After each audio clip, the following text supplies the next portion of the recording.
அனைவருக்குமே வணக்கம். இந்த வீடியோவில் இந்த ஈக்விட்டி மியூச்சுவல் ஃபண்டுக்கும் டெட் மியூச்சுவல் ஃபண்டுக்கு என்ன டிஃப்ரென்ஸ் இருக்குது, தென் இதில் எது வந்து சிறந்ததாக இருக்கலாம், ஸோ அதை பற்றி இந்த வீடியோவில் நம்ம பார்க்கலாம்.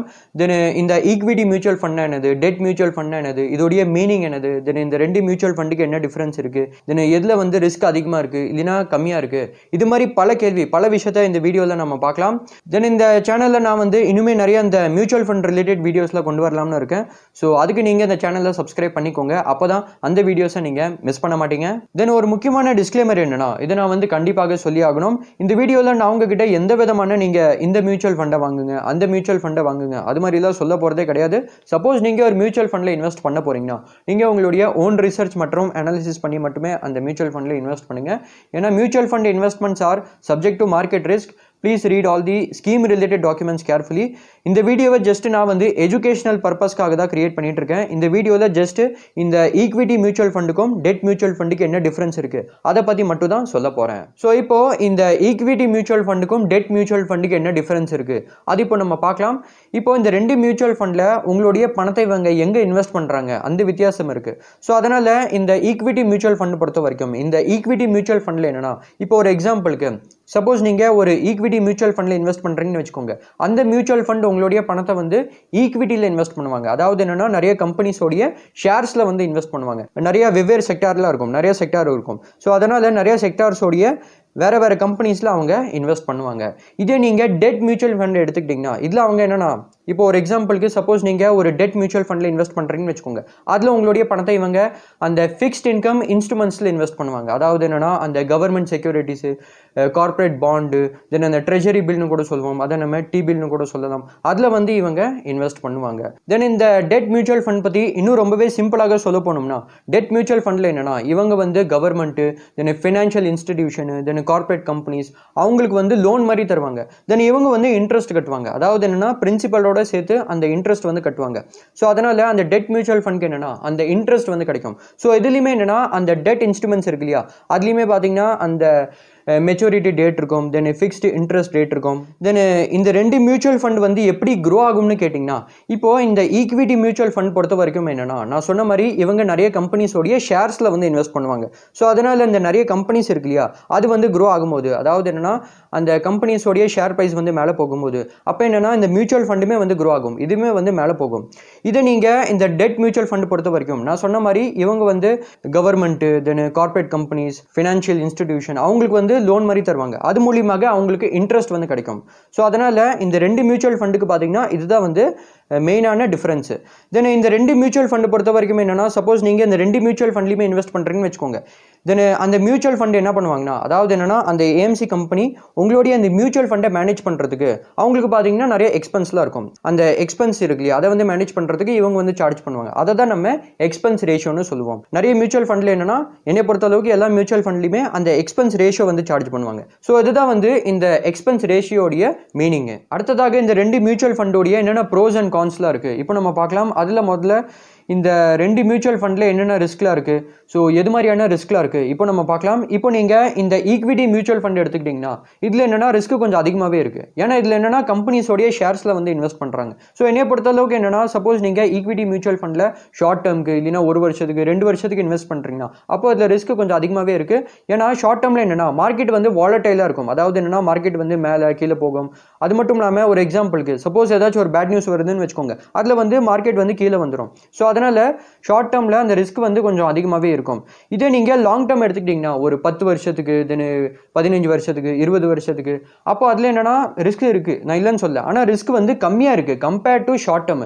ஸோ அதனால் என்னைய பொறுத்தளவுக்கு என்னென்னா, சப்போஸ் நீங்கள் ஈக்விட்டி மியூச்சுவல் ஃபண்டில் இன்வெஸ்ட் பண்ணுறீங்கன்னா நீங்கள் லாங் டேர்ம் வரைக்கும் இன்வெஸ்ட் பண்ணுங்கள், அதுதான் எனக்கு தெரிஞ்சு நல்லது. அது மட்டும் இல்லாமல் ஈக்விட்டி மியூச்சுவல் ஃபண்ட் பொறுத்த வரைக்கும் என்னென்னா, இவங்க வந்து நிறைய கம்பெனிஸோடைய ஷேர்ஸில் இன்வெஸ்ட் பண்ணுவாங்க.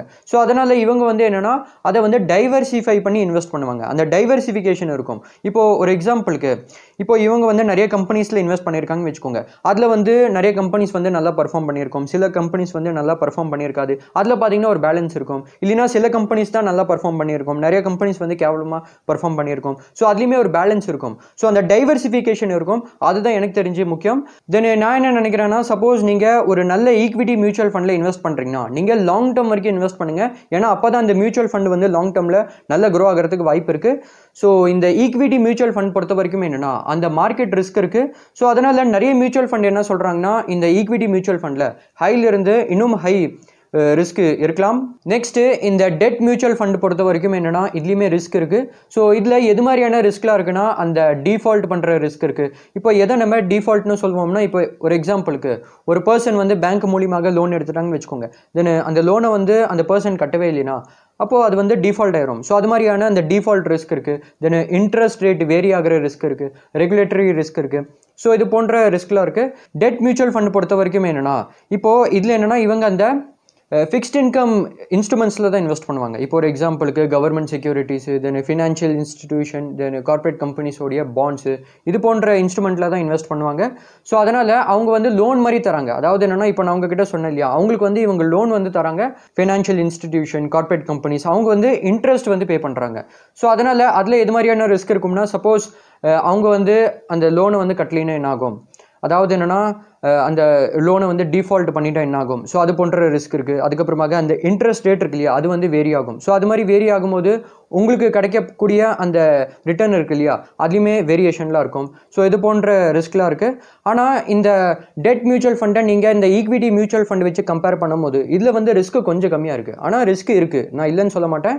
தென் நிறைய டெட் மியூச்சுவல் ஃபண்ட் என்ன சொல்கிறாங்கன்னா இதில் வந்து லோவிலிருந்து மாடரேட் ரிஸ்க் இருக்குது அப்படின்னு சொல்கிறாங்க. தென் இந்த டெட் மியூச்சுவல் ஃபண்டில் எது மாதிரியான ரிஸ்க்லாம் இருக்குது அது உங்களுக்கு இன்னும் ரொம்பவே சிம்பிளாக தெரிஞ்சுக்கணும்னா, இப்போ ஒரு எக்ஸாம்பிளுக்கு ஒரு பர்சன் வந்து பேங்க் மூலியமாக லோன் வந்து எடுக்கிறாங்கன்னு வச்சுக்கோங்க. இப்போ பேங்க் அந்த பர்சனுக்கு லோன் தரும்போது அந்த பேங்க்குக்கு எது மாதிரியான ரிஸ்க்லாம் இருக்கோ கிட்டத்தட்ட அதே ரிஸ்க்குமே இந்த டெட் மியூச்சுவல் ஃபண்டில் இருக்குது. ஆல்மோஸ்ட் அது மாதிரி இருக்குன்னு நான் சொல்ல வரேன். அடுத்ததாக நம்ம வொலாட்டிலிட்டி பற்றி பார்க்கலாம். இப்போது இந்த வொலாட்டிலிட்டின்னு என்னென்னா இதை நம்ம ஃப்ளக்சுவேஷன் கூட சொல்லலாம். இப்போ ஒரு எக்ஸாம்பிளுக்கு நீங்கள் ஏதாச்சும் ஒரு கம்பெனியோடைய ஷேரை வந்து பார்த்துருப்பீங்க, அதோடைய விலை வந்து மேலே கீழே சைட்வேஸ் அது மாதிரி வந்து ட்ரேட் ஆகும். ஸோ அதனால் இந்த ஈக்விட்டி மியூச்சுவல் ஃபண்டில் என்னென்னா இவங்க வந்து நிறைய கம்பெனிஸோடைய ஷேர்ஸில் வந்து இன்வெஸ்ட் பண்ணுவாங்க. ஸோ அதனால் அந்த நிறைய கம்பெனிஸோடைய ஷேர்ஸ் இருக்கு இல்லையா, அது வந்து ட்ரேடிங் டேல ட்ரேட் ஆகும்போது அதோடைய விலை வந்து மேலே கீழே சைட்வேஸ் அது மாதிரி இருக்கும். ஸோ அதே மாதிரி தான் இந்த மியூச்சுவல் ஃபண்டுமே பார்த்தீங்கன்னா வாலட்டைலாக தான் இருக்கும். தென் இந்த மியூச்சுவல் ஃபண்டோடைய பர்ஃபார்மன்ஸ் இருக்கு இல்லையா, அது வந்து அந்த மியூச்சுவல் ஃபண்டில் இருக்கிற அந்த ஸ்டாக்ஸ் இருக்கு இல்லையா அதோடைய பர்ஃபார்மன்ஸ் டிபெண்ட் பண்ணி தான் இருக்குது, அதை பேஸ் பண்ணி தான் இருக்குது. சப்போஸ் அந்த மியூச்சுவல் ஃபண்டில் இருக்கிற அந்த ஸ்டாக்ஸ்லாம் இருக்கு இல்லையா அது வந்து நல்லா பர்ஃபார்ம் பண்ணிச்சுன்னா இந்த மியூச்சுவல் ஃபண்டுமே நல்லா வந்து பர்ஃபார்ம் பண்ணும். சப்போஸ் அந்த மியூச்சுவல் ஃபண்டில் இருக்கிற ஸ்டாக்ஸ் வந்து நல்லா பர்ஃபார்ம் பண்ணலினா இதுவுமே பார்த்தீங்கன்னா நல்லா பர்ஃபார்ம் பண்ணாது. சப்போஸ் அதில் இருக்கிற ஸ்டாக்ஸ் வந்து சைட்வேஸாக இருந்துச்சுன்னா இந்த மியூச்சுவல் ஃபண்டுமே பார்த்தீங்கன்னா சைட்வேஸாக இருக்கும். ஸோ அதனால் இந்த ஈக்விட்டி மியூச்சுவல் ஃபண்ட் பொறுத்த வரைக்கும் என்னென்னா இதோடைய NAV வேல்யூ வந்து ஏதாச்சும் ஒரு வருஷத்தில் வந்து கீழே இருக்கும், இல்லைனா ஏதாச்சும் ஒரு வருஷத்தில் வந்து மேலே இருக்கும், இல்லைனா ஏதாச்சும் ஒரு வருஷத்தில் வந்து சைட்வேஸாக இருக்கும். ஸோ அதனால தான் இந்த ஈக்விட்டி மியூச்சுவல் ஃபண்ட் பொறுத்த வரைக்கும் இது வந்து வாலட்டைலாக தான் இருக்கும். தென் இந்த டெட் மியூச்சுவல் ஃபண்ட் பொறுத்த வரைக்கும் என்னென்னா இது வந்து வாலட்டைலாக இருக்காது. அதாவது என்னென்னா அந்த டெட் மியூச்சுவல் ஃபண்ட் வந்து ரொம்ப மேலே போகிறது கீழே போகிறது அது மாதிரிலாம் இருக்காது. ஆனால் அதில் பார்த்தீங்கன்னா சில கொஞ்சம் வேரியேஷன்லாம் இருக்கும். வாலட்டிலிட்டி ரொம்பவே கம்மியாக இருக்கும். ரொம்பவே சிம்பிளாக சொல்ல போனோம்னா அந்த இன்ட்ரெஸ்ட் ரேட் எப்படி இருக்கோ அதில் பார்த்தீங்கன்னா சில வேரியேஷன் தான் இருக்கும், கொஞ்சம் தான் வந்து வேரியேஷன் இருக்கும். அதே மாதிரி தான் இதுவுமே. அடுத்ததாக நம்ம லிக்விடிட்டி பற்றி பார்க்கலாம். இப்போ இந்த லிக்விடிட்டின்னு என்னன்னா இப்போ ஒரு எக்ஸாம்பிளுக்கு சப்போஸ் நீங்கள் ஒரு மியூச்சுவல் ஃபண்டில் இன்வெஸ்ட் பண்ணதுக்கப்புறம் அந்த மியூச்சுவல் ஃபண்டில் இருந்து நீங்கள் எவ்வளோ சுலபமாக உங்களுடைய பணத்தை நீங்கள் எடுக்க முடியும் அதை தான் நம்ம லிக்விடிட்டின்னு சொல்லுவோம். ஸோ அதனால் இந்த ரெண்டு மியூச்சுவல் ஃபண்ட் பொறுத்த வரைக்கும் என்னென்னா இந்த ஈக்விட்டி மற்றும் டெட் மியூச்சுவல் ஃபண்ட் ரெண்டுலேயுமே என்னென்னா அந்த லிக்விடிட்டி வந்து நல்லாவே இருக்குது. ஆனால் இந்த ஈக்விட்டி மியூச்சுவல் ஃபண்ட் பொறுத்த வரைக்கும் என்னென்னா இதில் வந்து லிக்விடிட்டி கொஞ்சம் வந்து கம்மியாக இருக்குது. ஆனால் எந்த ஒரு இஷ்யூவில் கிடையாது. ஏன்னா அப்படி சொல்கிறேன்னா ஏன்னா நீங்கள் ஒரு ஈக்விட்டி மியூச்சுவல் ஃபண்டில் இன்வெஸ்ட் பண்ணதுக்கப்புறம் அதுக்கப்புறமாக அதுலேருந்து உங்களுடைய பணத்தை உங்களுக்கு எடுக்கணும்னா அந்த மியூச்சுவல் ஃபண்ட் என்ன பண்ணுவாங்கன்னா அதில் இருக்கிற அந்த ஷேர்ஸ் இருக்கு இல்லையா அதை வந்து விற்று தான் அந்த பணத்தை வந்து உங்களுக்கு அவங்க செட்டில் பண்ணுவாங்க. ஆனால் லிக்விடிட்டி வந்து ஓரளவுக்கு வந்து நல்லாவே இருக்குது. தென் இந்த டெட் மியூச்சுவல் ஃபண்ட் பொறுத்த வரைக்கும் என்னென்னா இதில் வந்து லிக்விடிட்டி நல்லாவே இருக்குது. அடுத்ததாக நம்ம ரிட்டர்ன்ஸ் பற்றி பார்க்கலாம். இப்போது ஒரு விஷயத்தை நீங்கள் தெரிஞ்சுக்கோங்க, எந்த இடத்துல வந்து ரிஸ்க் அதிகமாக இருக்கோ அந்த இடத்துல வந்து ரிட்டர்னுமே அதிகமாக கிடைக்கிறதுக்கு வாய்ப்பு இருக்குது. எந்த இடத்துல ரிஸ்க் வந்து கம்மியாக இருக்கோ அந்த இடத்துல வந்து அந்த ரிட்டர்னுமே கம்மியாக கிடைக்கிறதுக்கு தான் வாய்ப்புகள் இருக்குது. ஸோ இப்போது இந்த ஈக்விட்டி மியூச்சுவல் ஃபண்டு பொறுத்த வரைக்கும் என்னென்னா இதில் வந்து ரிஸ்க் அதிகமாக இருக்குது. ஸோ அதனால் லாங் டேர்முக்கு ஒரு 10 வருஷத்துக்கு 15 வருஷத்துக்கு 20 வருஷத்துக்கு சப்போஸ் நீங்கள் இன்வெஸ்ட் பண்ணுறீங்கன்னா அப்போ என்னென்னா அது வந்து நல்லா பர்ஃபார்ம் பெர்ஃபார்ம் பண்ணுறதுக்கு வாய்ப்புகள் இருக்குது. ஆனால் சப்போஸ் நீங்கள் ஈக்விட்டி மியூச்சுவல் ஃபண்டில் ஷார்ட் டேர்முக்கு இல்லைனா 1 வருஷத்துக்கு 2 வருஷத்துக்கு இன்வெஸ்ட் பண்ணுறீங்கன்னா அப்போது அவ்வளோ நல்ல ரிட்டர்ன் கிடைக்குமான்னு அதை நான் வந்து சொல்ல முடியாது. ஸோ இந்த ஈக்விட்டி மியூச்சுவல் ஃபண்ட் பொறுத்த வரைக்கும் பாஸ்ட் பர்ஃபார்மன்ஸ் வச்சுலாம் பார்க்கும்போது லாங் டேர்மில் ஆவரேஜாக 12லேருந்து 15% வரைக்கும் ரிட்டர்ன்ஸ் கொடுத்துட்டு வருது. தென் இந்த ஈக்விட்டி மியூச்சுவல் ஃபண்ட் பொறுத்த வரைக்கும் என்னென்னா இவ்வளோ ரிட்டர்ன் கிடைக்கும்னு நம்ம சொல்ல முடியாது. ஏன்னா ஈக்விட்டி மியூச்சுவல் ஃபண்ட் பார்த்தீங்கன்னா அந்த மார்க்கெட் கண்டிஷன் பொறுத்து இருக்குது. அதாவது என்னென்னா அந்த ஈக்விட்டி மியூச்சுவல் ஃபண்டில் அவங்க என்னென்ன கம்பெனிஸில் இன்வெஸ்ட் பண்ணியிருக்காங்களோ அதோடைய பர்ஃபார்மன்ஸ் டிபெண்ட் பண்ணியிருக்கு. அது மட்டும் இல்லாமல் மார்க்கெட் கண்டிஷன் டிபெண்ட் பண்ணியிருக்கு. அதாவது என்னென்னா மார்க்கெட் வந்து சைடுவேஸாக இருக்குது, இல்லைனா மேலே இருக்கா, இல்லைனா கீழே இருக்கா, அதை டிபெண்ட் பண்ணியிருக்கு. தென் ஈக்விட்டி மியூச்சுவல் ஃபண்ட் பொறுத்த வரைக்கும் என்னென்னா லாங் டேர்மில் நிறைய மியூச்சுவல் ஃபண்ட் வந்து நல்லா பர்ஃபார்ம் பண்ணியிருக்கு. தென் இந்த டெட் மியூச்சுவல் ஃபண்டோடைய ரிட்டர்ன்ஸ் பற்றி சொல்ல போனோம்னா இதில் அந்த ரிட்டர்ன் இருக்கு இல்லையா அது வந்து ஒரே மாதிரி தான் இருக்கும். தென் இந்த டெட் மியூச்சுவல் ஃபண்டில் என்னென்னா இதில் வந்து ரிஸ்க் ஓரளவுக்கு கம்மியாக இருக்கும் compared to equity mutual fund. Then past பர்ஃபார்மன்ஸ்லாம் வச்சு பார்க்கும்போது நிறைய டெட் மியூச்சுவல் ஃபண்ட்ஸ் வந்து என்னென்னா ஆவரேஜாக 7லேருந்து 8% ரிட்டர்ன் வந்து கொடுத்துட்டு வருது. ஸோ அதில் பார்த்தீங்கன்னா சில வேரியேஷன் இருக்கும். எப்படின்னா இப்போ ஒரு எக்ஸாம்பிளுக்கு ஒரு பர்சன் வந்து பேங்க் மூலியமாக லோன் எடுக்கிறாங்கன்னு வச்சுக்கோங்க, அந்த இன்ட்ரெஸ்ட் ரேட்டில் பார்த்தீங்கன்னா சில வேரியேஷன்லாம் இருக்கும். அதே மாதிரி தான் இதுலையுமே. தென் இந்த டெட் மியூச்சுவல் ஃபண்ட் இருக்கு இல்லையா இது வந்து மார்க்கெட் லிங்க்டு கிடையாது. ஸோ அதனால் இதில் என்னென்னா அந்த ரிட்டர்னுமே பார்த்தீங்கன்னா ஓரளவுக்கு வந்து கம்மியாக தான் கிடைக்கும்.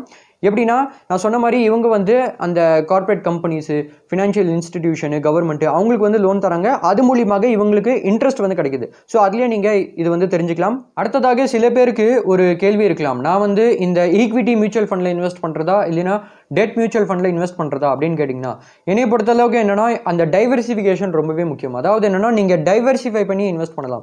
எல்லாத்தையுமே ஒரு பேலன்ஸ் இருக்கணும். அப்போ தான் அது வந்து நல்லது. நீங்கள் வேணும்னா இந்த ஈக்விட்டி மியூச்சுவல் ஃபண்ட்லேயும் இன்வெஸ்ட் பண்ணலாம். தென் இந்த டெட் மியூச்சுவல் ஃபண்ட்லையுமே நீங்கள் இன்வெஸ்ட் பண்ணலாம். அதுக்கப்புறமாக சில ஃபேக்டர்ஸ்லாம் இருக்குது. அதை பேஸ் பண்ணி எதில் வந்து அதிகமாக இல்லைனா கம்மியாக இன்வெஸ்ட் பண்ணுறதுன்னு இருக்குது. ஸோ அதனால் என்னை பொறுத்தளவுக்கு என்னென்னா 2 விஷயம் இருக்குது. ஒன்று வந்து உங்களால் எவ்வளோ வந்து ரிஸ்க் எடுக்க முடியும், நீங்கள் எவ்வளோ ரிஸ்க் எடுக்க விரும்புகிறீங்க அது ஒன்று இருக்குது. ரெண்டாவது என்னென்னா உங்களுடைய ஏஜ். இப்போ ஒரு எக்ஸாம்பிளுக்கு சப்போஸ் உங்களுடைய ஏஜ் வந்து கம்மியாக இருக்குன்னு வச்சுக்கோங்க, ஒரு 20, 30, 40 வரைக்கும் இருக்குன்னு வச்சுக்கோங்க. அப்போ எனக்கு தெரிஞ்சு நீங்கள் கொஞ்சம் ரிஸ்க் எடுக்கலாம். இப்போ இந்த ஈக்விட்டி மியூச்சுவல் ஃபண்டில் என்னென்னா ரிஸ்க் வந்து அதிகமாக இருக்குது. ஸோ அதனால் நீங்கள் என்ன பண்ணலாம்னா கம்மியான ஏஜ்லேயே, அதாவது என்னென்னா 20, 30, 40 வயசுலேயே நீங்கள் என்ன பண்ணலாம்னா நீங்கள் ஈக்விட்டி மியூச்சுவல் ஃபண்டில் கொஞ்சம் அதிகமாக நீங்கள் இன்வெஸ்ட் பண்ணலாம். அதாவது என்னென்னா நான் வந்து லாங் டேர்முக்கு இன்வெஸ்ட் பண்ண சொல்கிறேன். சப்போஸ் நீங்கள் ஈக்விட்டி மியூச்சுவல் ஃபண்டில் லாங் டேர்முக்கு இன்வெஸ்ட் பண்ணுறீங்கன்னா அப்போ என்னென்னா உங்களுக்கு லாங் டேர்மில் ஒரு நல்ல ரிட்டர்ன் கிடைக்கிறதுக்கு வாய்ப்பு இருக்குது. ஸோ அதனால் நீங்கள் கம்மியான ஏஜில் என்னென்னா கொஞ்சம் ரிஸ்க் எடுக்கலாம். சப்போஸ் உங்களுக்கு 40, 50, 60 வயசு ஆயிடுச்சுன்னா அப்போ நீங்கள் என்ன பண்ணலாம்னா நீங்கள் அதிகமாக வந்து இந்த டெட் மியூச்சுவல் ஃபண்டில் நீங்கள் இன்வெஸ்ட் பண்ணலாம். ஏன்னா இந்த டெட் மியூச்சுவல் ஃபண்ட் பொறுத்த வரைக்கும் என்னென்னா இதில் வந்து ரிஸ்க் வந்து கொஞ்சம் கம்மியாக இருக்குது கம்பேர்ட் டு அந்த ஈக்விட்டி மியூச்சுவல் ஃபண்டு. அது மட்டும் இல்லாமல் இதில் என்னென்னா ஃபிக்ஸ்டாக வந்து ஒரே மாதிரியான அந்த ரிட்டர்ன் வந்து வந்துகிட்டே இருக்கும். தென் இதுலேயே நான் உங்ககிட்ட இன்னொரு விஷயம் வந்து சொல்லியிருந்தேன். அதாவது என்னென்னா உங்களால் எவ்வளோ ரிஸ்க் வந்து எடுக்க முடியும், நீங்கள் எவ்வளோ ரிஸ்க் வந்து எடுக்க விரும்புகிறீங்க அது வந்து சொல்லியிருந்தேன். ஸோ அதனால் சப்போஸ் உங்களால் கொஞ்சம் அதிகமாக வந்து ரிஸ்க் எடுக்க முடியும்னா, அது மட்டும் இல்லாமல் லாங் டேர்மில் உங்களுடைய பணம் வந்து நல்லா வளரணும்னா அப்போ நீங்கள் என்ன பண்ணலாம்னா நீங்கள் வேணும்னா இந்த ஈக்விட்டி மியூச்சுவல் ஃபண்டில் நீங்கள் இன்வெஸ்ட் பண்ணிக்கலாம். அப்படி இல்லை உங்களால் அவ்வளோ வந்து ரிஸ்க் எடுக்க முடியாது, கம்மியான ரிஸ்க் தான் வந்து எடுக்கணும்னா அப்போ நீங்கள் என்ன பண்ணலாம்னா இந்த டெட் மியூச்சுவல் ஃபண்டில் நீங்கள் இன்வெஸ்ட் பண்ணலாம். ஸோ இந்த வீடியோவில் இந்த ஈக்விட்டி மியூச்சுவல் ஃபண்ட் என்னது, டெட் மியூச்சுவல் ஃபண்ட் என்னது, இந்த 2 மியூச்சுவல் ஃபண்டுக்கு என்ன டிஃபரன்ஸ் இருக்குது, தென் ப்ரோஸ் அண்ட் கான்ஸு, எதில் வந்து முதலீடு செய்யலாம், இது மாதிரி நிறைய விஷயங்கள் நம்ம பார்த்துருக்கோம். அப்பயும் சப்போஸ் உங்களுக்கு இந்த டாப்பிக்கில் ஏதாச்சும் டவுட் இருந்துச்சுன்னா அதை நீங்கள் என்கிட்ட கமெண்ட்டில் கேளுங்க. தென் இங்கே வரைக்கும் இந்த வீடியோவை பார்த்ததுக்கு ரொம்பவே நன்றி. சப்போஸ் உங்களுக்கு இந்த வீடியோ பிடிச்சிருக்குன்னா லைக் பண்ணி இந்த சேனலில் சப்ஸ்கிரைப் பண்ணிக்கோங்க. அடுத்ததாக இந்த மியூச்சுவல் ஃபண்டில் எப்படி வந்து இன்வெஸ்ட் பண்ணுறது அது சப்போஸ் உங்களுக்கு தெரிஞ்சுக்கணும்னா அதை பற்றி இந்த வீடியோவில் சொல்லியிருக்கேன். வேணும்னா நீங்கள் பார்த்துக்கோங்க. நான் உங்களை நெக்ஸ்ட் வீடியோவில் பார்க்குறேன். தேங்க்யூ ஃபார் வாட்சிங் திஸ் வீடியோ.